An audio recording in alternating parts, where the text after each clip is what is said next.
Salut à tous et à toutes, mesdames et messieurs, bienvenue dans cette édition spéciale Tirage au sort Cannes Maroc 2025. Vous êtes très nombreux en train de nous regarder de partout dans le monde, mesdames et messieurs.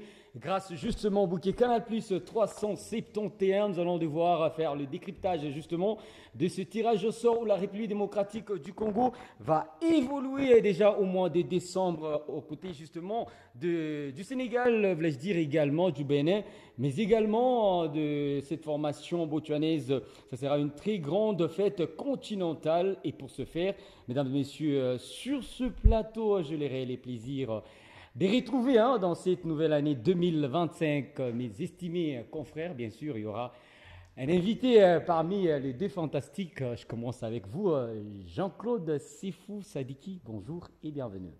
La meilleure façon de réaliser les rêves, c'est de se réveiller. Il y a un dicton populaire. Bonjour, cher Marc. Bonjour à tous. Ah oui, en face de Jean-Claude Sefou Sadiki, je dis bonjour à Joël Banewa et bienvenue dans ce plateau spécial tirage au sort Cannes 2025. Bonjour Marc Limba, bonjour à toutes les personnes qui nous suivent. Je crois que cette année, je vais laisser Jean-Claude dans son domaine. J'enlève le pied dans l'accélérateur, je laisse tomber, j'abdique. Il est le maître, on lui laisse Et l'intrui, notre confrère de la télévision, Nyota, lui, c'est encore en Puerto Narcisse. Bonjour et bienvenue. Bonjour Marc, bonjour également à Jean-Claude, bonjour aussi à Joël. Mais intrus, on dirait que ça ne sonne pas très bien. Être traité autrement. Parce que c'est quand même la maison. Non, tout à fait. Alors, notre invité spécial. Ça s'est plaît. Ah oui, mesdames et messieurs, nous allons nous retrouver après justement cette très belle annonce justement de cette grande fête continentale. Il s'agit là de la Coupe d'Afrique des Nations Maroc 2025. On se retrouve après.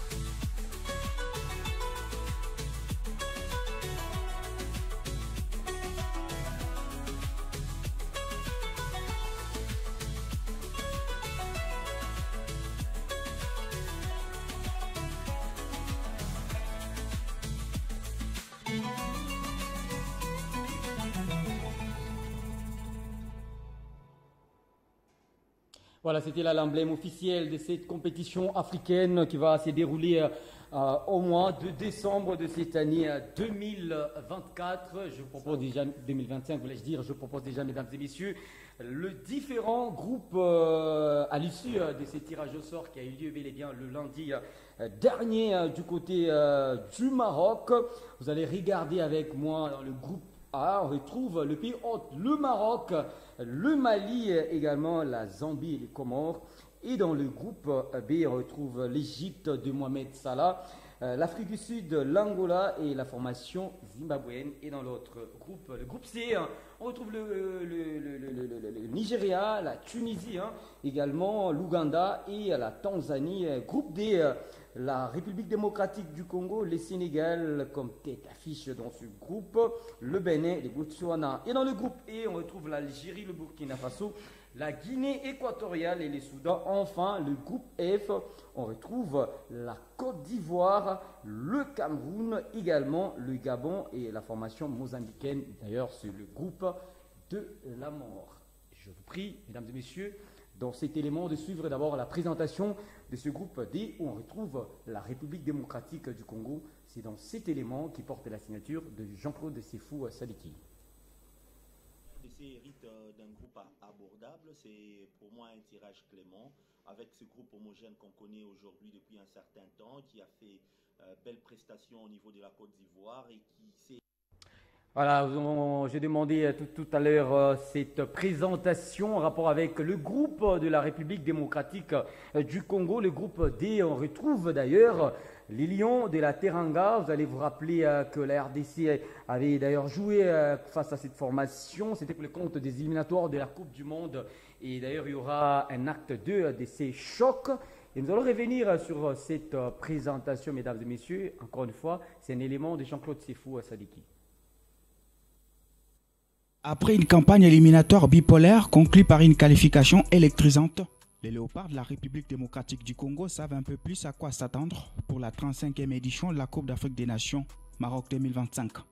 À l'issue du tirage au sort tennis à lundi au Maroc, les hommes de Sébastien Desabre, logés en amont dans le chapeaudet, ont hérité d'un groupe légèrement à l'air porté. Un habitué, un revenant, un novice. Il s'agit d'abord du Sénégal, vainqueur de l'avant-dernière édition de la CAN en 2021 au Cameroun et véritable tête d'affiche du football africain. Les Lions de la Teranga, c'est aussi une régularité sans précédent dans l'histoire de la CAN. Le Sénégal, c'est enfin les Sadio Mané, Kalidou Koulibaly, Nicolas Jackson, Edouard Mendy. C'est une sélection parmi les meilleurs du continent. Ensuite, les revenants, c'est le Bénin. Pour l'ancienne génération du continent, les Béninois sont une nation du football qui a perdu les repères dernièrement, allant jusqu'à changer de nom, devenir guépard. Ils comptent reconquérir les continents africains par une vitesse grand V. Enfin, les novices, c'est les Botswana. Sans doute les poils à gratter de ces groupes D. Mais attention tout de même au style foot anglais qui n'a aucun complexe ni aucune limite. L'autre grand danger avec les Botswana sera sans doute leur insouciance. Dans ce groupe, les Léopards feront donc face aux artistes sénégalais, aux imprévisibles béninois et aux modérés botswanais. Pour rappel, la 35e édition de la CAN au Maroc s'étendra du 21 décembre 2025 au 18 janvier 2026. Le royaume chérifien l'avait la plus bling-bling possible et s'est mis à la hauteur de l'enjeu en disposant des moyens 5 étoiles. 9 stades 9 et IP, 6 villes hautes, Rabat, Agadir, Marrakech, Fès, Casablanca et Tanger, pour une CAN à 24 nations. Narcisse Pouito, venons là de suivre cette présentation de ce groupe justement D. On retrouve la République démocratique du Congo, le Bénin, le Botswana également, le Sénégal.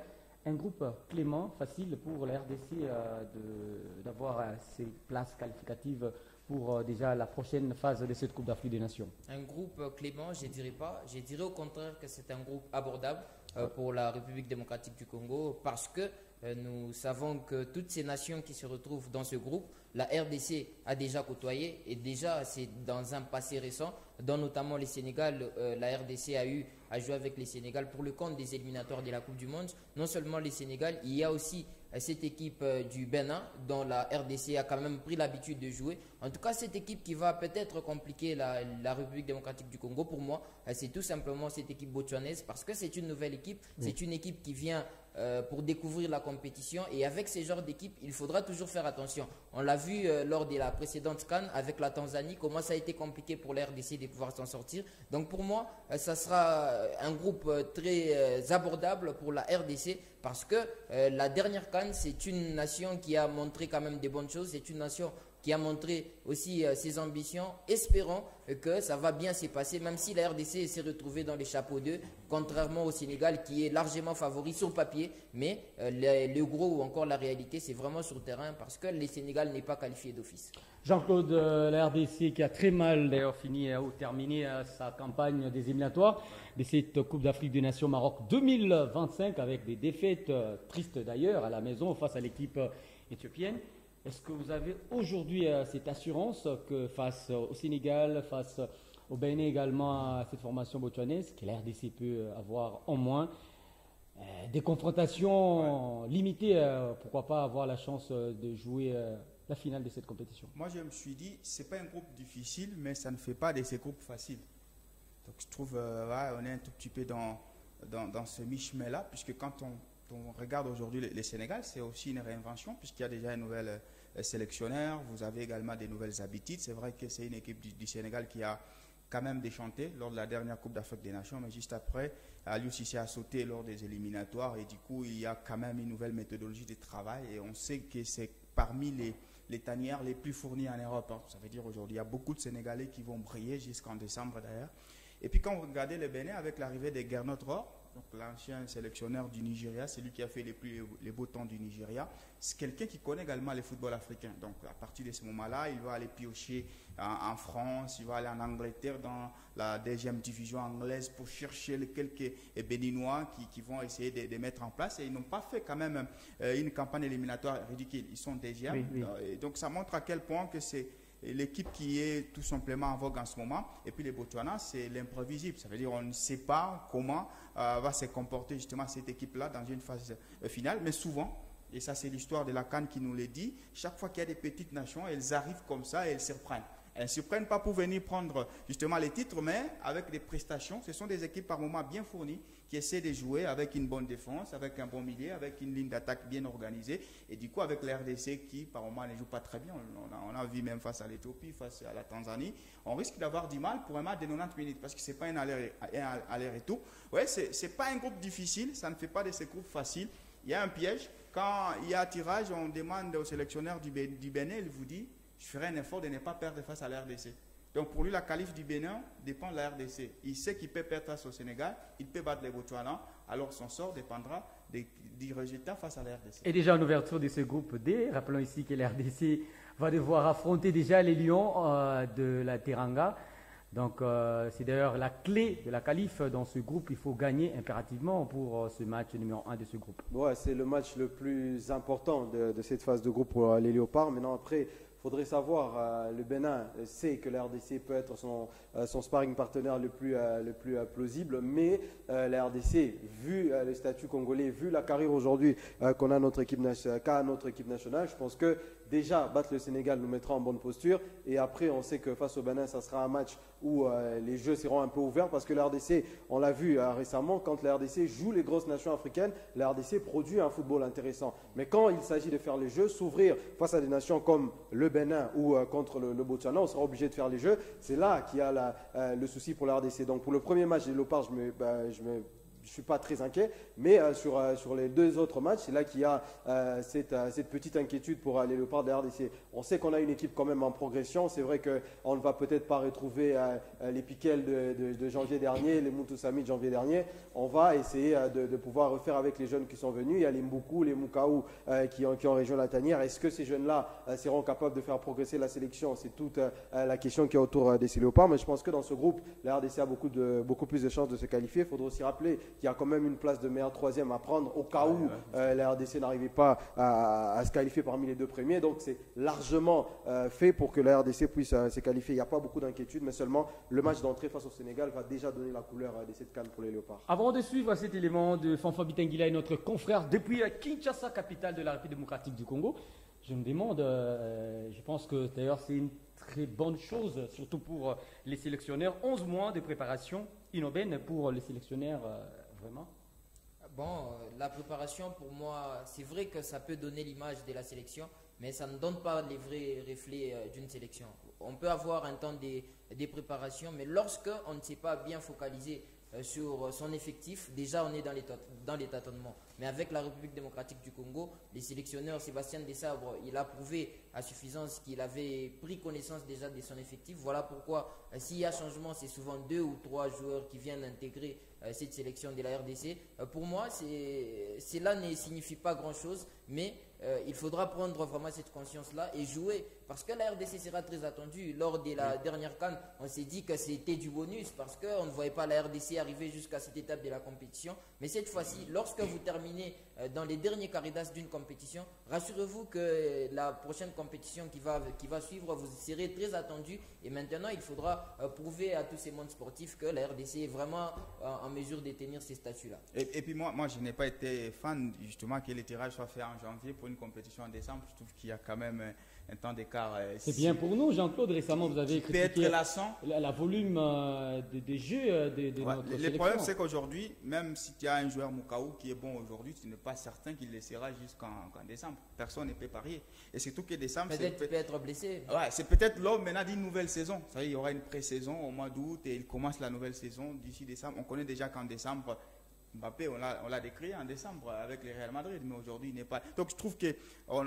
a gâché un tout petit peu au fait ces suspens-là. Mais comme il a dit, pour moi, c'est la CAN la plus difficile. Je suis de la nouvelle génération, je n'ai pas connu 64 autres, mais pour moi, c'est la CAN la plus difficile. Pourquoi? Parce que la RDC part pas en étant anonyme, part en étant déjà très connu avec des noms en Europe, Moukaou, Yohan Wissa, avec Sébastien Desabre qui a justement une cartographie en Europe. On a aujourd'hui une sélection qui est plus attendue. Donc je pense qu'aujourd'hui, toutes les nations nous attendent. Et le fait d'être attendu ne fait pas de nous vraiment une canne un tout petit peu facile, puisqu'on sait que la RDC, avec son Chancel Bemba, avec son Yohan Wissa, avec un millier Piquet ou Moutoussami, donc on est plus attendu et ça ne fait pas en tout cas les bonnes affaires. On est favori, on doit s'assumer en conséquence. Joël Banéwa, moi je pense que le timing aujourd'hui, parce que tout à l'heure j'ai parlé avec Jean-Claude Stéfou, on a vu des récentes, d'ailleurs dernières prestations de l'OPA de la RDC lors des éliminatoires de la Coupe d'Afrique des Nations. On a remarqué que dans ce match-là, le volume de jeu, techniquement, tactiquement, c'était une équipe de la RDC méconnaissable. Après, heureusement, on avait eu la chance de gagner plus de points déjà lors de la première manche de cette campagne. Et à l'arrivée, c'était décevant. Ouais, justement, parce que c'est ça le piège, parce que une équipe nationale, c'est des périodes. Oui. La période où la RDC a été brillante, où on a pris tous les points qui nous ont permis de nous qualifier facilement, c'était une autre période où on avait des joueurs avec un autre état d'esprit et aussi physiquement des joueurs avec une autre forme. Et après, quand il a fallu remanier les choses, jouer, je crois que c'est la Guinée en Côte d'Ivoire et venir se faire battre face à, je crois, l'Éthiopie à Kinshasa, oui. C'était déjà aussi une autre forme d'équipe qu'on avait et avec les sélectionneurs qui a essayé de bouger un petit peu les choses, ça a biaisé un petit peu le bilan de la RDC. Le piège avec ce tirage au sort qui a été fait très tôt, c'est que Jean-Claude a effleuré le sujet, mais moi je pense que l'équipe nationale que nous avons aujourd'hui, ce n'est pas celle qu'on aura en décembre 2025 parce qu'il y a la fin de saison. Comment est-ce que, oui, ça va finir la saison en juin-juillet, comment est-ce qu'il va la démarrer avec Brentford ou pas? Parce qu'il y aura aussi un mercato, les joueurs vont bouger. Les Moukaou, est-ce qu'il va rester à Lille? Est-ce qu'il sera performant la saison d'après? Donc, ce qu'on voit aujourd'hui de l'équipe nationale de la RDC, je suis persuadé que ce n'est pas ce qu'on verra lors de la saison prochaine. Il faudrait rappeler que là, c'est sur une année, mais la saison, elle est pratiquement vers le milieu, elle va tendre vers la fin et quand il faudra revenir, ça sera une autre saison et d'autres joueurs. Il y aura peut-être d'autres joueurs qui vont aussi se révéler. Donc on a là une équipe nationale de RDC sur laquelle on ne peut pas se baser pour l'équipe pour la CAN 2025.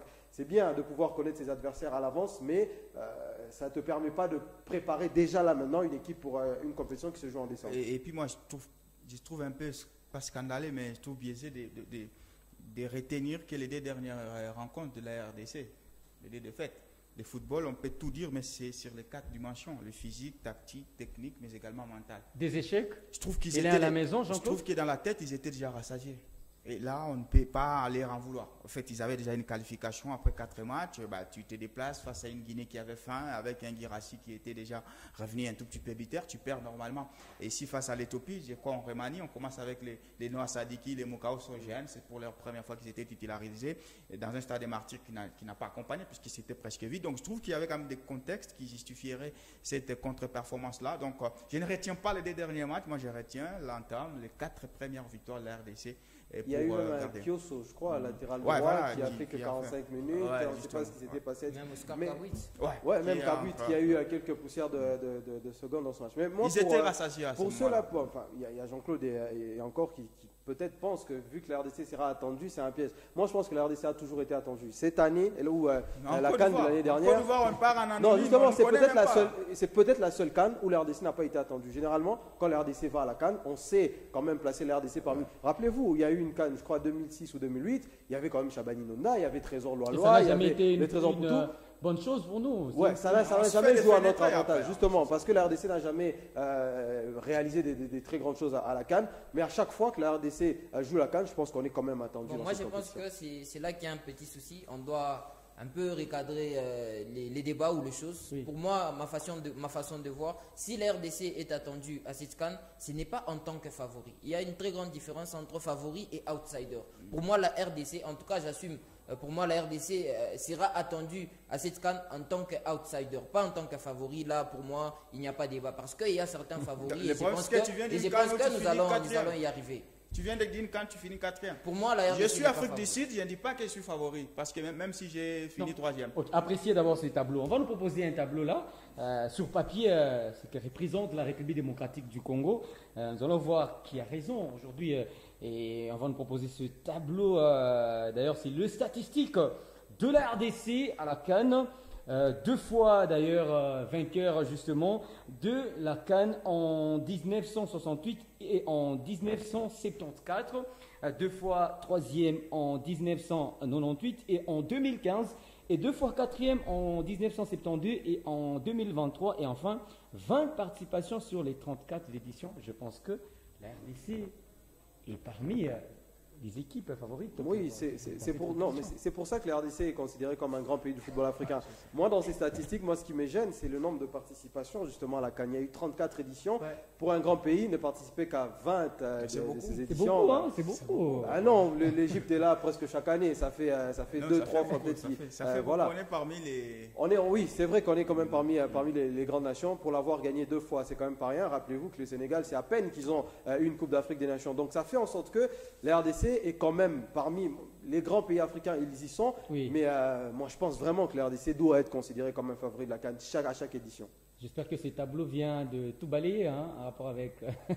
En tout cas, pour moi non, parce que je reste sur ma décision ou sur mon analyse. La RDC est outsider d'une CAN et non favori d'une CAN. Je m'explique. Un outsider, c'est une équipe qui est attendue, pas forcément pour venir gagner la compétition, mais on sait que cette équipe a les potentiels, cette équipe a des qualités pour aller loin dans la compétition, mais pas forcément arriver, en tout cas, à rafler les titres ou les trophées de cette compétition. Et pour moi, je suis congolais, oui, mais en tout cas, en termes d'analyse, c'est vrai qu'il y a les chiffres, les statistiques qui parlent à la place de la RDC. Je connais aussi les potentialités qu'a cette nation de la République démocratique du Congo. Et pour moi, je reste sur cette décision pour dire que la RDC sera, selon moi, considérée comme outsider et non favori. Le problème, c'est que tu viens d'une CAN où tu finis 4e. Cela n'explique pas tout. Le problème aussi, le football, c'est une question de Mazembe a fini la saison dernière en demi-finale de la Ligue des Champions, mais cette saison, c'est une équipe qui a été éliminée. C'est eux-mêmes qui en se sont phase de déchantés. Tu gardes les comptables, Mondeko, tu ne fais pas ce parcours-là. Je pense aujourd'hui que la RDC est candidate à la Coupe du Monde. Sur les 10 pays africains, je crois que la RDC est attendue. Et donc, tu ne peux pas être prétendante sérieuse plutôt pour la Coupe du Monde et ne pas être favori lors de la CAN qui précède cette Coupe du Monde-là. Donc, ça veut dire aujourd'hui, si pour encore Poeto, la RDC est outsider, la RDC l'est encore pour le parcours de la Coupe du Monde. Ce que j'ai considéré comme une sorte de mépris à l'égard des Sabres et son travail. Donc, je trouve qu'on est prétendant pour aller à la Coupe du Monde, on doit être favori pour une CAN qui vient à quelques mois de la Coupe du Monde. Avant justement de parler de ce groupe de la mort, on aura une très belle affiche, mesdames et messieurs. Côte d'Ivoire, Cameroun, déjà, lors de la phase de groupe de cette compétition. Mais nous allons devoir écouter aussi Fanfa Bitangila depuis Kinshasa. Il revient sur ce tirage au sort de la Coupe d'Afrique des Nations Maroc 2025. On se retrouve juste après. RDC hérite d'un groupe abordable. C'est pour moi un tirage clément avec ce groupe homogène qu'on connaît aujourd'hui depuis un certain temps, qui a fait belle prestation au niveau de la Côte d'Ivoire et qui s'est également qualifié de la manière dont vous connaissez. C'est pratiquement une équipe de RDC qui n'aura pas trop de difficultés, même si en ce qui concerne l'historique des confrontations avec le Sénégal, les 5 dernières confrontations donnent 4 victoires pour le Sénégal et un seul match nul dans les derniers que vous connaissez, un but partout du côté pratiquement de Dakar lors des éliminatoires de la Coupe du Monde Mexique, Canada ainsi que États-Unis. Il y a également le Bénin qu'on a déjà également battu lors des 2 dernières confrontations et un match nul chez eux. C'est le même cas avec pratiquement le Botswana. Moi, je me dis que la RDC a toutes les chances, ou encore 90% des chances de se qualifier au prochain tour et ça ne sera pas sûrement pas comme au niveau de la Côte d'Ivoire où la RDC est passée à travers la phase des groupes par le Chat délégué. Je pense bien que Des Sabres est bien préparé. Je venais de suivre tantôt Yohan Wissa, qui est l'un des moteurs de cette équipe sur une chaîne en train de dire qu'ils ont toutes les chances. Donc on sent que ça sera pratiquement une équipe décidée et qui pourrait faire mieux. Donc plus de peur que de mal, la RDC dans ces groupes D a toutes les chances de se qualifier, même si il faudrait le dire que le football se joue sur terrain et que toutes les équipes qui se sont qualifiées à cette 35e édition de la Coupe d'Afrique des Nations Maroc 2025 ne sont pas des petites, mais en tant qu'analyste, je donne plus de chances à la RDC de passer au tour prochain.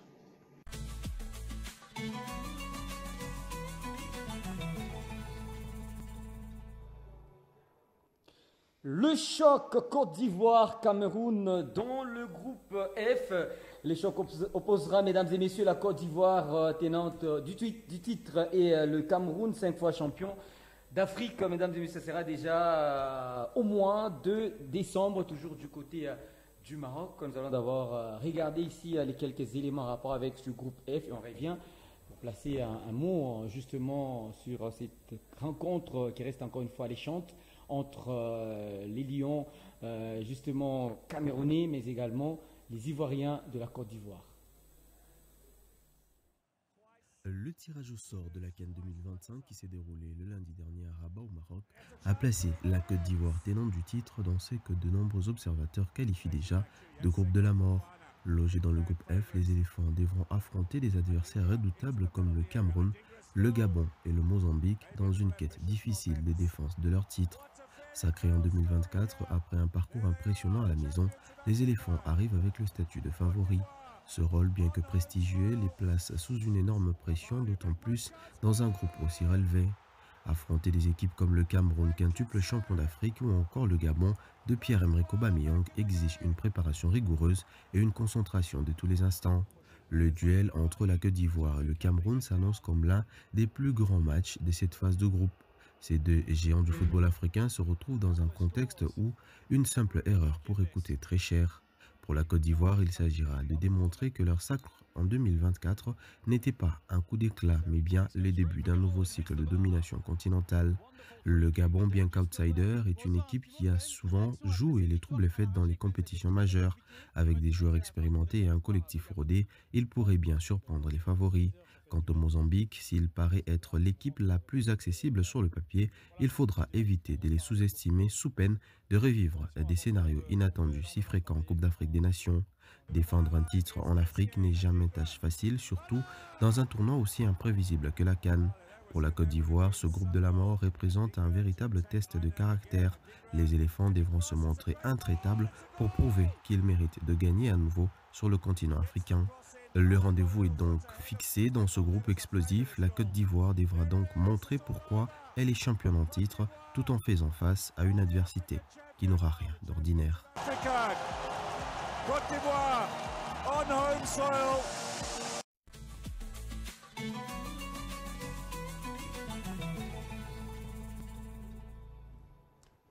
Narcisse, un très beau cadeau justement de Noël, cette affiche entre justement la Côte d'Ivoire et le Cameroun. Nous rappelons que la compétition va se dérouler au mois de décembre. C'est pour ça que j'ai dit un très bon cadeau de Noël. Ah, effectivement, c'est un cadeau de Noël ou encore une finale avant l'heure, comme on essaie de les dire, parce que c'est quand même deux grandes nations qui vont devoir se confronter et dès la première journée, en tout cas, ça c'est pas bien pour un sélectionneur et même pour le joueur. Parfois, c'est difficile d'entamer la compétition avec des matchs de haut niveau comme ça. On ne sait pas les rythmes de tout un chacun. C'est peut-être ces premiers matchs qui servent des thermomètres à plusieurs nations. Mais bon, vu que les calendrier est déjà disponible, il faudra maintenant s'armer et se préparer à donner quand même du spectacle parce que c'est vraiment une finale avant l'heure. Nous connaissons l'histoire du Cameroun à la CAN, nous connaissons l'histoire de la Côte d'Ivoire. D'ailleurs, la tout récente CAN, on sait que c'est la Côte d'Ivoire qui a su remporter ces trophées. Donc il faudra attendre vraiment ces matchs et qui sera très plaisant et intéressant. Mais souvent, ce sont ces genres de matchs qui ne donnent pas des bonnes prestations comme attendu. Mais c'est dans un autre match, par exemple Botswana-Bénin, c'est là que vous allez trouver du spectacle. Donc attendons quand même cette grande affiche entre la Côte d'Ivoire ainsi que le Cameroun. Les Ivoiriens obligés de défendre leur titre déjà face au grand du continent, le Cameroun. Pour moi, Côte d'Ivoire, Cameroun, c'est plus historique, c'est plus les réseaux sociaux qui vont alimenter, mais les contenus actuels de ces deux pays. Par exemple, la Côte d'Ivoire, regardez son parcours aux éliminatoires. Je crois qu'ils se font des fenêtres en Zambie, et même le Cameroun, c'est avec les Kenyans et tout. Donc voilà, c'est pas une affiche stardisée comme c'était le cas avec les Samuel Eto'o, les Didier Drogba, mais aujourd'hui, c'est juste les noms qui vont retenir l'attention. Vous verrez que les réseaux sociaux seront, comme c'est déjà le cas, seront mobilisés. Mais ouais, c'est quand même gâté pour une compétition. C'est toujours bien d'avoir une France-Allemagne. Hein? Ça fait toujours rêver, C'est un peu Cameroun-Côte d'Ivoire. J'espère que pour la notoriété, pour la visibilité de la Coupe d'Afrique des Nations, c'est quand même important d'avoir ces duels-là. Et ce qui me plaît, je crois, d'une manière générale, je crois dans chaque groupe, il y a toujours des pays.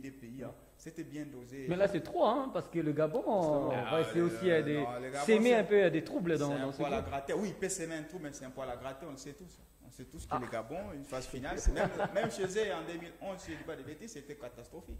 Moi, je suis d'accord que l'équipe était justement dans la rue. Mais aujourd'hui, il y a quand même du sérieux, la remontada, leur qualification. C'était compliqué déjà au début de cette phase éliminatoire de la dite Coupe d'Afrique des Nations. Oui, ce qui donne le goût, Jean-Claude a dit, il y a toujours 2 nations dans chaque groupe, mais quand vous regardez dans tous les groupes, le match le plus alléchant, je crois que c'est celui-ci, c'est Côte d'Ivoire-Cameroun. Maintenant, après, ce qui sortira, parce que la dynamique de ces 2 nations, c'est vrai qu'il est à prendre en compte, parce que la Côte d'Ivoire, c'est pas non plus exceptionnel, le Cameroun non plus, mais ce qui sortira au moment de cette CAN-là, c'est qu'on aura quand même en face un tenant du titre, et un pays qui a été 3e lorsqu'elle-même elle a organisé la CAN. Donc ces 2 nations qui, sur les 2 dernières CAN, font partie quand même des 3-4 meilleures nations d'Afrique. C'est ce qui sera présenté lors de cette affiche-là, sans compter bien sûr ce duel historique entre supporters, belles familles et tout, parce que c'est quand même des pays frères.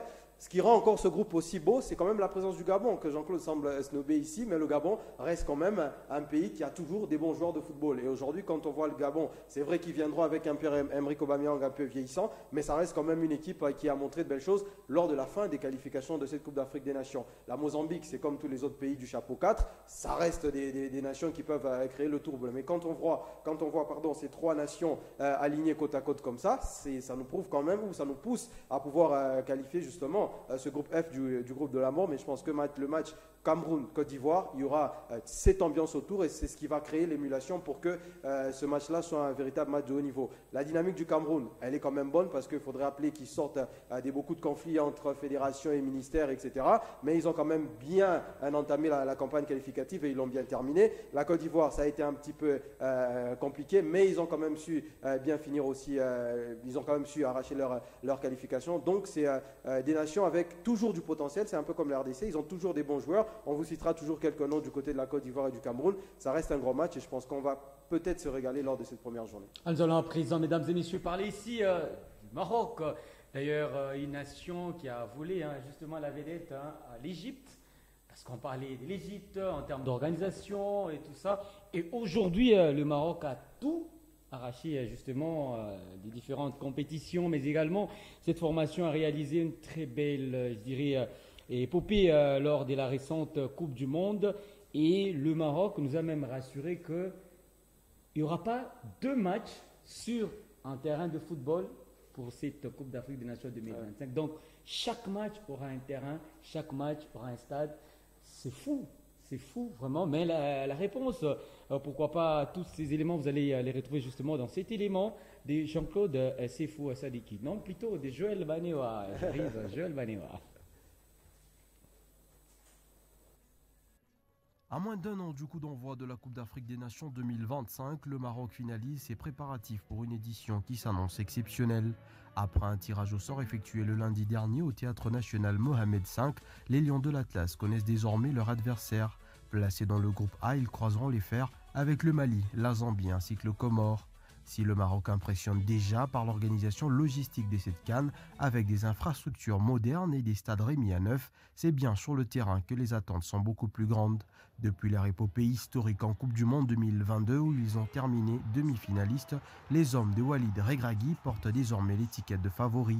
Pourtant, leur dernière CAN en Côte d'Ivoire s'est terminée en queue de poisson, une élimination prématurée en 8e de finale qui a laissé un goût amer aux supporters du football marocain. Avec une ossature des joueurs évoluant dans les plus grands championnats européens, le Maroc aligne un effectif digne d'un prétendant au titre. En défense, Yassine Bounou, impérial avec son club de Al Hilal, sera le dernier rempart d'une arrière-garde menée par Romain Saïs et l'infatigable Achraf Hakimi. Au milieu de terrain, Sofiane Amrabat et Azzedine Ounahi devront assurer la transition entre récupération et création de jeu, tandis que Hakim Ziyech, maître à jouer de la sélection, sera chargé d'alimenter l'attaque. Devant, Youssef En-Nesyri, buteur régulier avec le Séville FC, portera les espoirs d'un peuple qui rêve d'un sacre continental. À ce collectif de haut niveau, on y rajoute la star du Real Madrid, Brahim Diaz, qui lui aussi rêve d'écrire son nom en grand dans l'histoire du football marocain. En qualification pour la prochaine Coupe du Monde 2026, le Maroc a déjà démontré les muscles. 3 matchs, 3 victoires, 2 buts marqués, 0 encaissés, 67% de possession en moyenne par match et 85% de passes réussies. Des statistiques impressionnantes qui confirment la montée en puissance de cette génération dorée du Maroc. Mais être favori n'est jamais une garantie de succès.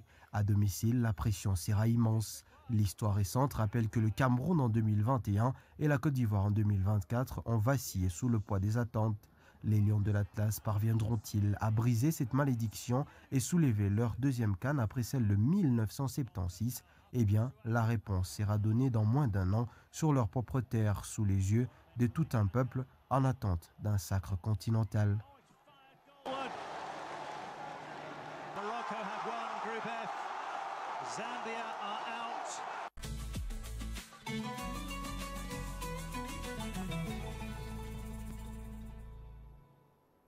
Vous êtes d'accord avec moi que le Maroc mérite au moins cette organisation, justement, suite à ces quelques efforts et également chiffres enregistrés sur le plan footballistique, que ce soit en termes d'organisation. Bon, les 3 dernières années, en tout cas, selon moi, il n'y a aucune nation ou aucun pays qui fait mieux que ces Maroc-là, parce que c'est un pays, qui propulse la jeunesse, qui met aussi en valeur un peu ces infrastructures, parce qu'on ne cesse de parler des stades ou encore de l'ambiance qui règne dans tous les stades marocains ou encore dans tous les stades maghrébins. Donc c'est une nation qui pour moi mérite vraiment cette organisation au vu de tout ce qu'ils ont eu à prouver, et même certains pays, certains clubs, lorsqu'ils veulent faire une bonne préparation, s'ils veulent rester ici en Afrique, en tout cas c'est le Maroc qui est toujours ciblé, c'est toujours un pays qui permet des préparations, un pays qui permet d'une bonne concentration et voir cette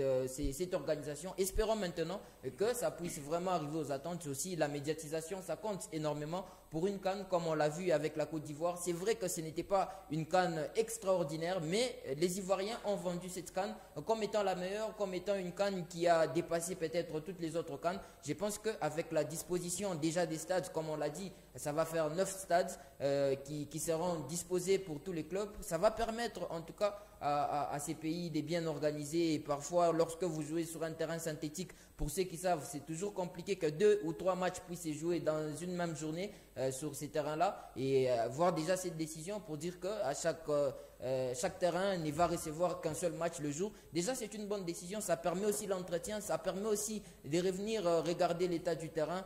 Pour moi, coup des chapeaux. Maintenant, il faudra attendre que les moments propices puissent finalement arriver et maintenant juger si les Maroc a tenu sa CAN comme annoncé déjà. Malgré cet apogée, Jean-Claude Sefou, sur papier, vous allez regarder que les récentes Coupes d'Afrique des Nations, d'ailleurs la dernière consécration marocaine date de longtemps. 1972. Voilà. C'est Ouais, ça. parce qu'il est vrai qu'aujourd'hui, le Maroc, c'est la meilleure nation du football du continent. C'est la meilleure nation, ça prépare les jeunes, même du côté du football féminin, ça prépare très bien, les infrastructures, n'en parlons même pas. Donc, ils ont créé un contexte où c'est devenu trop facile d'être footballeur au Maroc. Oui. En République démocratique du Congo, dans la tête, tout le monde est footballeur, mais dans la On va faisabilité... comparer le Maroc et Non, la c'est ce que j'ai dit. RDC. J'ai dit au Maroc, aujourd'hui, c'est très facile d'avoir Oui. un footballeur. Puisqu'il y a un cadre qui le prépare, il est là, dans la tête et même dans la faisabilité. Après, c'est 9 stades, 6 villes. Oui. Et d'ailleurs, des villes bien bâties, bien construites. Structuré, Donc, oui. je trouve que ça sera, sur le plan image, la meilleure CAN. En tout cas, on va envoyer une très bonne image au monde. Il faut rappeler que le Maroc, je crois, pour la Coupe du Monde 2030, était toujours en course ou sera en course. Donc, je trouve que voilà, ils vont également se servir de cette Coupe d'Afrique-là pour essayer encore d'envoyer un autre message au monde entier. Oui, le Maroc, c'est ça. Maintenant, sur le plan sportif, on sait toujours que la CAN, c'est très compliqué. Et surtout quand ça se joue à domicile aussi, puisqu'il y a quand même des nations qui viendront, vous avec les publics. Mais moi, ce que je n'ai pas aimé, ils ont très mal considéré leur parcours au Mondial 2022. Tellement qu'ils étaient dans une sorte de bulle, ils se sont oubliés. Au lieu de travailler après, ils étaient dans cette bulle, ils disent, mais on a éliminé le Portugal, on a éliminé l'Espagne, on va faire une bouchée en Côte d'Ivoire. Et quand ils arrivent, ils se rendent compte que c'était très compliqué parce que la CAN, elle est rigueur. La CAN, elle demande la mécanicité. La CAN, c'est un peu un marquage, on peut vous marquer juste à Achraf Hakimi, et puis il ne s'en sort pas. Au bout de 90 minutes, 0 but partout, vous êtes éliminé. Donc je trouve qu'ils doivent maintenant considérer, ils doivent quitter la bulle du Qatar pour maintenant jouer en Afrique, puisque l'Afrique demande un tout petit peu encore plus de physique. On parle quand même d'un pays qui va co-organiser la Coupe du Monde en 2030. Il y a eu un long débat entre Madrid, le Santiago Bernabéu, le nouveau Santiago Bernabéu, et le nouveau stade que le roi Mohamed V va bâtir. Il voulait que la finale de la Coupe du Monde se joue au Maroc, dans le nouveau stade national du Maroc qui sont justement en train de finir. Donc en dehors de ces 9 stades-là, il y a un autre stade qui est en construction pour éventuellement la finale de la Coupe du Monde, même si les Espagnols sont bien partis avec Pérez, etc., ils vont prendre la finale. Mais c'est quand même un pays qui évolue énormément sur le plan des infrastructures, parce qu'en dehors de ça, il y a quand même, j'ai suivi un peu plus de près, les municipalités, il y a des stades qui sont construits pour des divisions très inférieures. Et en dehors de ça, il y a quand même le football féminin qui est très bien organisé. Et il y a aussi cette équipe nationale d'âge qui est aussi bien accompagnée. Il y a quand même des sélectionneurs qui viennent parfois faire des formations au Maroc. Il y a des stages de la FIFA qui sont organisés au Maroc. Donc c'est un pays qui est très avancé en termes de compréhension du football et d'investissement dans le football. Et c'est un projet étatique, parce que ce n'est pas seulement la fédération qui s'est investie là-dessus. C'est quand même le roi Mohamed V qui a mis beaucoup d'argent pour l'évolution du football marocain. Donc c'est un pays qui a changé de sphère et de dimension. Le résultat à la Coupe du Monde de 2022, je crois, c'était un bon résultat, mais après il faudrait, comme Jean-Claude l'a dit, s'adapter au contexte africain. L'Égypte a gagné 3 CAN successives. C'est pas parce que l'Égypte avait beaucoup de joueurs internationaux où ils avaient des meilleures infrastructures, c'est parce que ces joueurs-là maîtrisaient le contexte du football africain. Donc à partir du moment où Ziyech, Brahim Diaz, etc., ils vont maîtriser comment est-ce qu'on joue une compétition africaine, c'est à partir de ce moment-là qu'ils vont avoir les résultats qu'ils attendent, parce que l'objectif, c'est de gagner pour cette CAN après plusieurs années. Justement, avant de finir avec ce plateau spécial CAN Maroc 2025, mesdames et messieurs, parce que vous aurez les quelques messages des joueurs des Léopards de la République démocratique du Congo, FARDC, en rapport avec ce qui se passe à l'est de la République démocratique du Congo. Ici, nous allons faire ce petit exercice avec vous. Vous allez devoir faire cet exposé, donc nous présenter ici le 3 meilleurs, c'est pas pays ou nation, c'est pas mieux classé pour aller bousculer la Côte d'Ivoire qui garde encore une fois ce trophée de la récente Coupe d'Afrique des Nations, organisée d'ailleurs c'était en Côte d'Ivoire, et prochainement sera au Maroc. Je commence avec vous, Jean-Claude Sefou. Ah d'accord, j'espère voir mon affiche. Ouais. Voilà.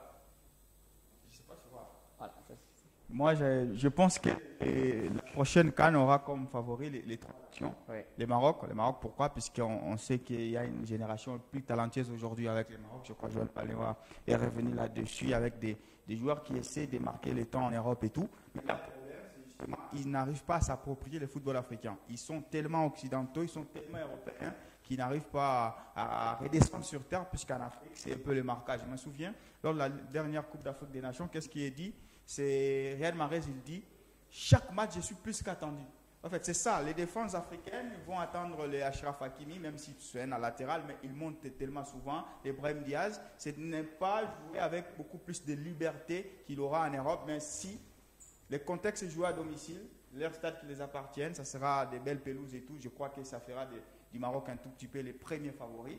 Après, il y a le Sénégal. Le Sénégal, puisque ça venait de remporter en 2021, et puis le Sénégal, ça a quand même justement une tanière bien fournie, bien garnie. Même si Sadio Mané commence à perdre un tout petit peu de la saveur, mais il y a quand même une nouvelle génération qui arrive, des Jackson et des autres, et ils sont beaucoup plus talentueux. La République démocratique du Congo, c'est au fait les coups du sort, puisque tu viens d'une CAN où tu finis 4e, et moi je pense que tu remportes les matchs face à l'Afrique du Sud, ni tu étais les tirs au but, et puis tu as quand même une génération qui commence à être complémentaire, avec Yohan Wissa, avec les Simone Banza, avec les Noah Sadiki, les Moukao et les autres. C'est plus une génération qui mérite justement une consécration, puisque si les sabres partent sans titre, je crois qu'on va vite oublier, alors qu'ils méritent, les chiffres l'accompagnent, ils méritent les titres. Donc Maroc, Sénégal, RDC, parmi les trois nations, il y aura certainement une qui va remporter.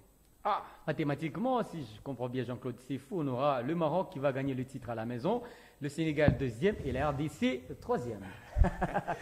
Joël Banéoa. Oui, moi pour mes favoris à cette Coupe d'Afrique des Nations, il y a quand même des pays qui reviennent. 4. J'ai eu l'opportunité de mettre là. 4 nations qui peuvent remporter cette Coupe d'Afrique des Nations. Le Maroc, tout naturellement, comme Jean-Claude l'a expliqué, le contexte est favorable pour eux. C'est un pays qui aura cette compétition à domicile et ils peuvent facilement remporter. En deuxième position, j'ai mis l'Égypte de Mohamed Salah parce que Salah peut venir en Afrique peut-être en étant ballon d'or, peut-être parmi les 3 meilleurs joueurs du monde et il joue potentiellement sa dernière CAN. Et on sait que le contexte des pays arabes favorise ces genres de pays parce que l'Égypte et le Maroc, la distance n'est pas énorme et il y aura énormément des Égyptiens qui vont se déplacer du côté du Maroc pour apporter ce soutien à l'équipe égyptienne. Et je crois que pour la dernière CAN de Mohamed Salah, il a quand même joué 2 finales. C'est vrai que voilà, il a l'opportunité de jouer peut-être ses dernières CAN, mais je pense que il a aussi une nouvelle génération qui va l'accompagner. Il y a Marmouche qui est lui aussi en train de venir pour accompagner Salah. Je pense que l'Égypte est quand même un candidat sérieux pour cette Coupe d'Afrique des Nations. Je mets le Nigeria parce que le Nigeria, ils auront quand même à leur sein le ballon d'or africain. Finaliste malheureux, je précise. Finaliste malheureux justement de la dernière édition. Ils ont Victor Osimhen, ils ont Boniface, même si malheureusement il est parti du côté de l'Arabie Saoudite. Mais ils ont quand même un collectif, un groupe qui progresse, un groupe qui est capable d'aller titiller toutes les grandes nations d'Afrique. Pour moi, le Nigeria, c'est parmi les 3 meilleures nations du continent africain. Je pense qu'après une finale perdue, je crois qu'ils ont le talent, le collectif qu'il faut pour aller chercher. Et en deuxième position, bien sûr, la République démocratique du Congo, 4e de la dernière édition, mais surtout une équipe qui est en constante progression. Ils auront le temps de pouvoir progresser cette équipe-là. Des Sabres a déjà un collectif, il a déjà des bases solides, mais à ça, si vous rajoutez ce que nous avait manqué lors du Maroc, c'est-à-dire des avancantes capables de marquer et peut-être rajeunir un petit peu le milieu de terrain, je pense que la RDC, surprenante de nature, peut être une nation qui peut remporter cette Coupe d'Afrique. Ah, c'est triste, hein, la RDC 4e. Ouais. Jean-Claude Sef, la RDC 3e et Banéo la RDC est classée 4e. J'espère que ça va changer. Hein. Non, je vous invite, venez encore, Puerto. Vous allez utiliser. Si Jean-Claude vous a choqué, moi je risque peut-être d'utiliser un autre mot parce qu'il n'y a pas la République démocratique du Congo. Lorsqu'on regarde, on voit déjà sur ces petits tableaux, je ne vais pas parler trop de cette équipe marocaine parce que mes 2 confrères ont eu à mettre déjà les Maroc, mais moi, les mots que j'ai pu placer sur cette équipe marocaine parce que pour moi, toute équipe ou tout pays qui organise une compétition est dorénavant favorite ou est vraiment attendu par rapport aux autres parce qu'il y a la ferveur du public. On sait l'importance du 12e homme dans le football actuel. Ça peut vraiment accompagner cette sélection du Maroc. À part cette équipe marocaine, il y a les Nigeria. Mais en tout cas, ce n'est pas de cette manière que j'aimerais que les deux puissent ou que ces tableaux puissent être représentés. Je ne dis pas que c'est les Maroc qui est en première position ou les Nigériens en deuxième position, mais tous les 3 nations sont au même pied d'égalité. Donc ce sont des favoris qui ont cette possibilité d'arriver jusqu'au bout de la compétition. Les Nigériens, pourquoi les Nigériens? Parce que c'est une équipe déjà qui était finaliste lors de la dernière CAN. Et si on veut rester sur la performance des joueurs ou encore du collectif, Joël l'a dit, c'est une nation qui n'a pas seulement les derniers ballons d'or, mais les 2 récents ballons d'or, parce qu'il y a Victor Osimhen, il y a aussi Lookman qui est récent ballon d'or dans cette équipe du Nigeria. Donc c'est une sélection qui a cette envie-là de faire mieux, de bien jouer, la volonté de toujours se débrouiller sur le terrain. Et enfin, la Côte d'Ivoire. Pourquoi la Côte d'Ivoire? Ce n'est pas une sélection qui est extraordinaire, mais c'est quand même les derniers vainqueurs de cette compétition de la Coupe d'Afrique des Nations. Donc, pour moi, il doit absolument être parmi les favoris. C'est une équipe qui sera très attendue. Lorsque vous jouez la Côte d'Ivoire, ce n'est pas de la même manière que vous jouez la RDC. Vous jouez la Côte d'Ivoire, vous avez en tête que vous jouez les détenteurs en tout cas du titre ou du trophée. Donc pour moi, ce sont les trois qui sont favoris, à l'exception de la RDC qui est dans le lot des outsiders, de la même manière avec les Sénégal, de la même manière aussi avec des équipes comme les Burkina Faso, pour moi qui seront attendus parce qu'ils ont un bel effectif, mais qui ne sont pas vraiment, qui n'ont pas ces potentiels-là pour aller jusqu'à la fin de la compétition. Et je reste sur ma soif pour attendre ces trois nations. Je cite les Maroc, les Nigeria ainsi que la Côte d'Ivoire.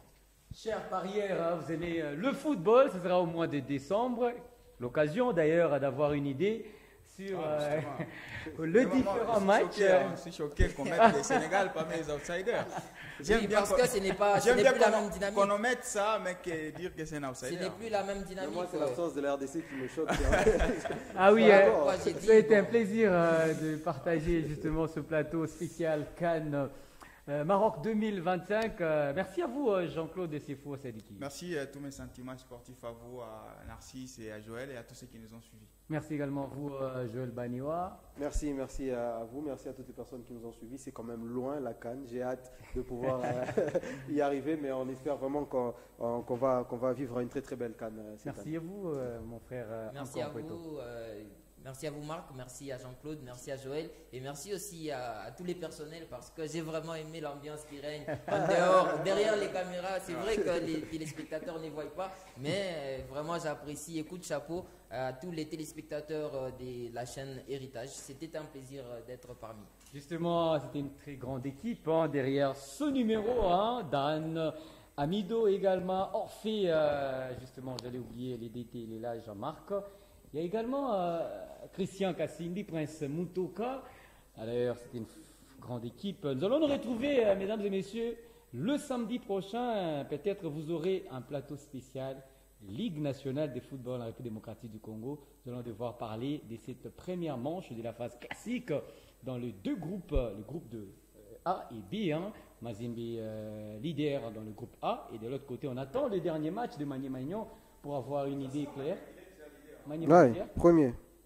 Nous allons nous séparer, mesdames et messieurs, avec ces quelques messages de Léopard de la République démocratique du Congo à nos amis de la FARDC du côté de l'Est de la République démocratique du Congo. Permettez la tautologie.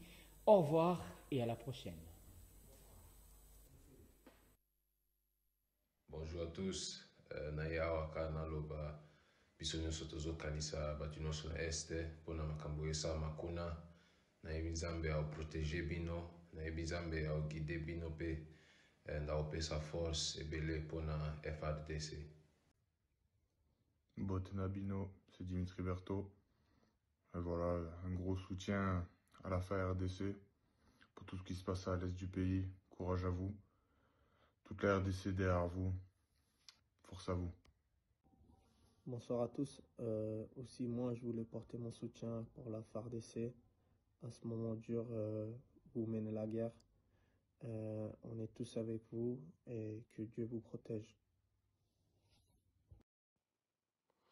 Oui, bonjour, bonsoir. Voilà, c'est Simon Banza, joueur de Trabzonspor, congolais, Léopard, équipe de joueurs de l'équipe nationale aussi. Je voudrais en tout cas adresser mon soutien à la FARDC pour la guerre qui se passe dans notre pays, le Congo, le plus beau pays du monde. Un grand soutien de la part d'un Léopard. Nous sommes de tout cœur avec vous. C'est notre pays. On ne va jamais le lâcher. Donc, beaucoup de courage et que Dieu soit avec nous. C'est le Congo qui gagne.